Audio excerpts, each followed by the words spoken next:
Hi, I'm Jim with Strangeness Illuminated. I've become known among my friends and family as having, quote, Jim stories. These are stories that may have told more than once to confidants over the years of events that I believe happened to me. They're all true to the best of my recollection, but many are rather bizarre and definitely many qualify for high strangeness.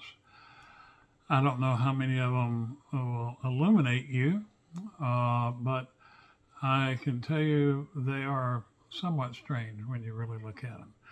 This first one that I'm going to tell, I call The Day the Moon Fell. Now, I've never tried to name these stories before, but because of the situation here with Strangeness Illuminated, I'm going to start trying to name some of these. This takes place when I was about 5, maybe 6 years old. We lived in Houston, Texas. Houston was just a big town of about 750,000 people at the time.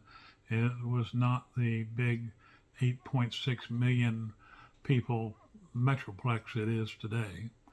And we lived about 4 miles south of the downtown business district and one block off of a major intersection of two roads with 4 lanes of traffic just to the north of us. And then there was a large municipal park across the road to the north. Well, we lived in a wood frame house, 2 bedroom, one bath, and it was on what was called a pier and beam foundation, like many homes that were built in the 40s and 50s in Houston. It was a raised foundation, so you weren't like flat on the ground like you would be with a slab foundation. But this meant that you had to take 2 or 3 steps up or down to access the house or to leave the house. One day I'm going out the back door. I'm looking out the screen door to the house, and we didn't have air conditioning yet at the time. And I saw my father talking to our next door neighbor, Mr. K. I'll call him that for privacy's sake, across the chain link fence between the 2 yards, and I decided I'd go out and join them. So I open the screen door and I take a step down and I look up and I see the moon up in the sky, a full moon. And this is daylight and sometime in the afternoon. And as my foot hit the first step, taking the first step down, I freeze. I suddenly can't move, and the moon is falling. It's coming down, straight down, very rapidly, and it fills the sky. It's all I can see. And I realize it's just a few hundred feet above the ground. And as I said, it's all I can see, and I am frozen. I can't move. Now, I didn't hear any engines, jets, rushing wind, anything. It was just like everything went quiet, and it fell. Now, I knew it wasn't the moon at first. I thought it was the moon, and I couldn't understand it. But then I realized, well, there are no craters, there's no rocks. It's a smooth surface, and I can't move, and I'm frozen. I'm wondering, how is this happening?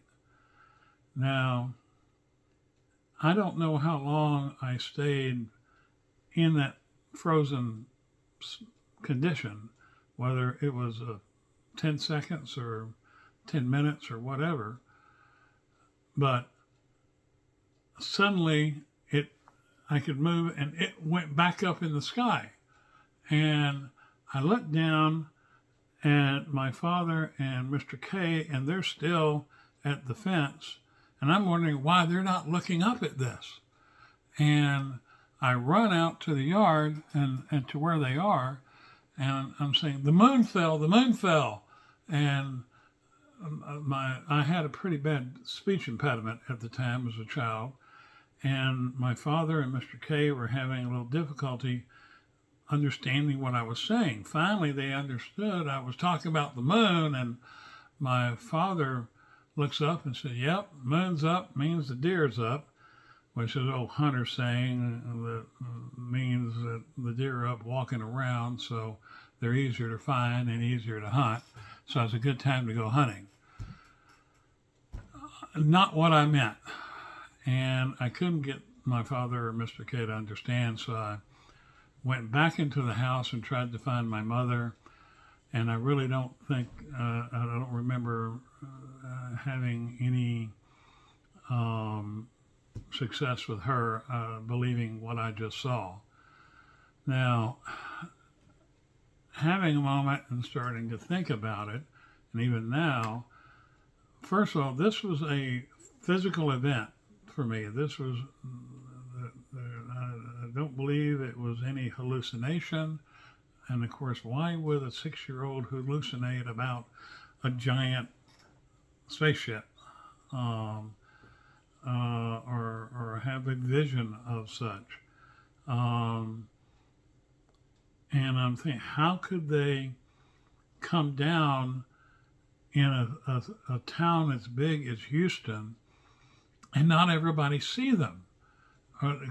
Were they able to freeze everybody like they froze me? I mean, I just didn't understand. I still don't really understand how they could do it. But it did happen, and in my experience, and as I said, there was no sound of engines or rushing winds. In fact, everything went silent. You know, you just go from having background ambient noise, birds, my father and Mr. Kilgore talking in the distance, to total silence. And I seem to have a memory of seeing somebody come into the yard, like 3 or 4 people, but I'm not sure about that. I am sure about what I saw and what I'm telling you about here, and obviously, as I said, I realized it wasn't the moon, and that's when I realized it had to be some kind of spaceship. And I had interaction with aliens before this event, which I'll tell about in another gem story later on.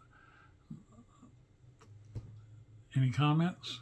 If so, send them to contact@strangenessilluminated.com.